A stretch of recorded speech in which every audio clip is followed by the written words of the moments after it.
नमस्कार, स्वागत है आपका हमारे YouTube podcast channel एकोस from the dark में।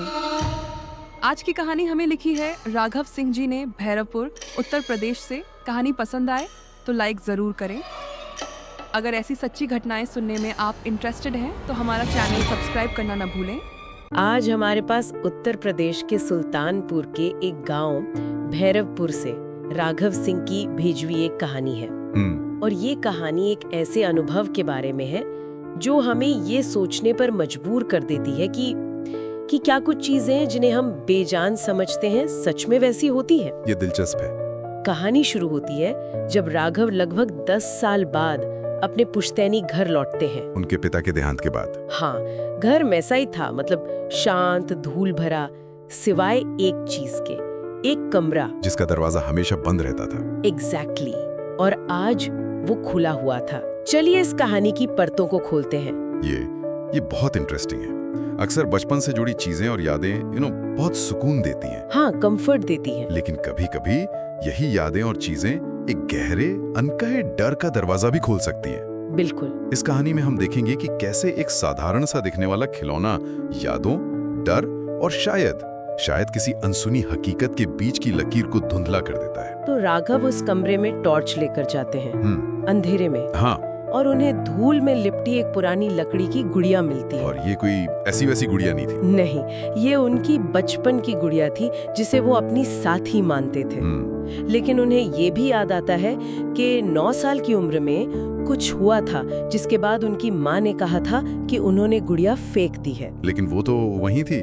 पर गुड़िया तुम वहाँ थी, जैसे इंतजार कर रही हो। यहाँ गौर करने वाली बात यह है कि एक भूली हुई याद वापस आ रही है। हाँ, टुकड़ों में। माँ का गुड़िया को फेंक देना और राघव का उस रात चीखना, ये दोनों घटनाएं मतलब जुड़ी हुई हैं। राइट। अब सालों बाद उसी गुड़िया का मिलना सिर्फ एक इत्तेफाक नहीं लगता। ये एक तरह से उस दबी हुई याद या ट्रॉमा के फिर से सतह पर आने जैसा है। और फिर आती है पहली रात, कहानी की असली शुरुआत। हाँ, लगभग 3:30 बजे राघव की नींद खुलती है इस एहसास के साथ कि कोई उन्हें घूर रहा है। वो देखते हैं कि गुड़िया जिसे उन्होंने उस कमरे में ही छोड़ दिया था, ऊपर वाले कमरे में, हाँ, अब उनके बेडरूम में खिड़की के पास एक कुर्सी पर बैठी है। ये बहुत डरावना है। वो खुद को समझाने की कोशिश करते हैं कि शायद वो गलती से ले आए होंगे, लेकिन दिल ही दिल में जानते हैं कि ऐसा नहीं है। बिल्कुल।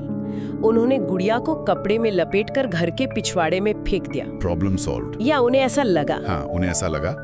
अगले दिन एक बुजुर्ग गांव वाले ब्रिजेश गुड़िया के बारे में सुनते ही जम जाते हैं। अच्छा। उनके चेहरे का रंग उड़ जाता है और वो कहते हैं, वो गुड़िया फिरा गई, बेटा उसका साया बुरा है। ओहो। वो चीज बच्चों पे नजर रखते थी। मतलब ये डर सिर्फ राघव का नहीं था? नहीं। और इससे पहले कि राघव कुछ और पूछ पाते, ब्रिजेश की पत्नी उन्हें चुप कराकर अंदर ले जाती है। तो गांव वाले कुछ छिपा रहे थे। हाँ, यहाँ से बात और भी ज्यादा रहस्यमयी हो जाती है। ये कहानी का एक टर्निंग पॉइंट है। अब तक डर सिर्फ राघव के मन में था, है ना? हाँ, वो उसे वहम समझ सकते थे। एग्जैक्टली। लेकिन ब्रिजेश की प्रतिक्रिया से ये साबित होता है कि ये एक सामूहिक डर है जिसे पूरा गांव महसूस करता है। मतलब गुड़िया का कोई इतिहास था। बिल्कुल। इसका मतलब है कि गुड़िया का एक इतिहास है जो राघव के बचपन से भी पुराना है। और उस रात राघव को टक टक टक की आवाज सुनाई देती है। ओ नहीं, जैसे छोटे छोटे लकड़ी के पैर चल रहे हों। ये साउंड ही इतना क्रीपी है। वो हिम्मत करके देखते हैं तो गुड़िया उनके बिस्तर के पास बैठी है। वापस आ गई? हाँ, उसके कपड़े गायब हैं और पैरों पे कीचड़ लगी है, जैसे वो चलकर वापस आई हो। चलकर? और फिर जो होता है वो रोंगटे खड़े कर देने वाला है। गुड़िया धीरे धीरे किसी इंसान की तरह अपनी गर्दन उनकी तरफ घुमाती है। ओह गॉड। राघव डर के मारे उसे गांव के कुएं में फेंक देते हैं। मतलब इस बार पूरी तरह से खत्म करने के लिए? हाँ, पानी में छपाक की आवाज आती है और उन्हें कुछ पल के लिए सुकून मिलता है। लेकिन तभी कुएं के अंदर से एक बच्चे के खिलखिलाने की आवाज आती है। नहीं। घबराए हुए राघव अगली सुबह ब्रिजेश के पास पहुंचते हैं। अब तूने जवाब चाहिए था? बिल्कुल। ब्रिजेश हिचकिचाते हुए पूरी कहानी बताते हैं। 20 साल पहले उस घर में कमला नाम की एक दाई रहती थी जो तंत्र मंत्र करती थी। अच्छा, तो ये वहाँ से जुड़ा है? हाँ, वो गुड़िया का इस्तेमाल आत्माओं को बांधने के लिए करती थी, खासकर बच्चों की आत्माओं को। यहाँ मुस्कियों का जवाब मिलता है। गुड़िया सिर्फ एक खिलौना नहीं बल्कि एक तांत्रिक वस्तु है। एक वेसल। हाँ, एक वेसल। कमला की रहस्यमयी मौत, आग में घर का जल जाना, लेकिन गुड़िया का सही सलामत मिलना, ये सारी बातें गुड़िया की असाधारण प्रकृति की तरफ इशारा करती हैं। ब्रिजेश ये भी बताते हैं कि गांव वालों ने उस गुड़िया को एक बरगद के पेड़ के पास दफना दिया था। दफना दिया था? हाँ, और राघव को याद आता है कि 9 साल की उम्र में जिस रात वो चीखे थे, उनकी माँ ने गुड़िया को अपने आप सीधा बैठे हुए देखा था। सारी कड़ियां आप जोड़ रही थी।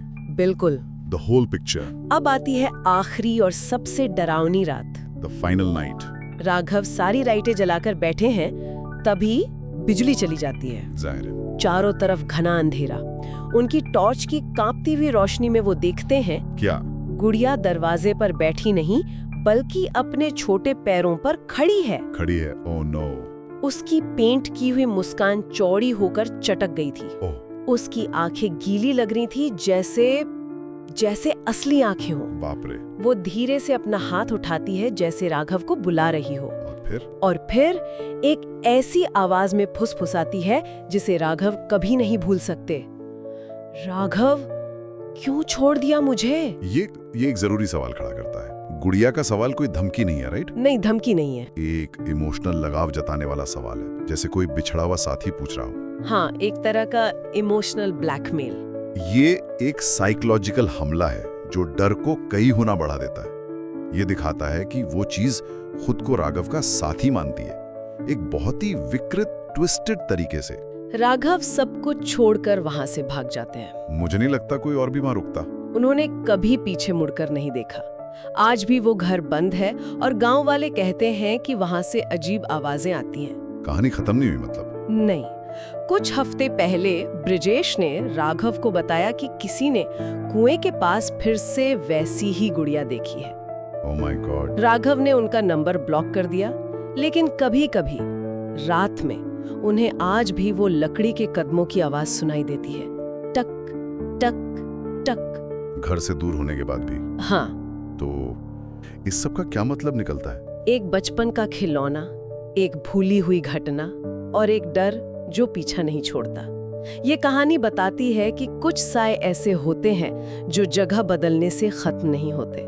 वो शायद हमारे साथ ही सफर करते हैं। हाँ। और यही बात हमें एक आखिरी सवाल पे छोड़ जाती है। कहानी के अंत में जो टक टक की आवाज राघव को अब भी सुनाई देती है, वो क्या है? क्या वो सच में वो गुड़िया है? क्या वो वाकई उस गुड़िया से जुड़ी आत्मा है जो उनका पीछा कर रही है, या फिर वो डर और ट्रॉमा इतना गहरा हो चुका है कि अब वो आवाज उनके अपने मन की उपज बन गई है? मतलब कहाँ पर बाहरी दुनिया का डर खत्म होता है और कहाँ से मन का वहम शुरू होता है? क्या कोई याद इतनी शक्तिशाली हो सकती है कि वो अपनी खुद की एक डरावनी हकीकत बना ले? सोचने वाली बात है। ये कहानी सुनने के लिए बहुत बहुत धन्यवाद। अगर आप भी हमारे साथ अपना एक्सपीरियंस शेयर करना चाहते हैं तो लिख भेजिए हमें अपनी कहानी। हमारा ईमेल आईडी है echoesfromthedark.official@gmail.com। आपकी कहानी का इंतजार रहेगा। फिर मिलते हैं अगले एपिसोड में। चैनल को सब्सक्राइब करना ना भूलें।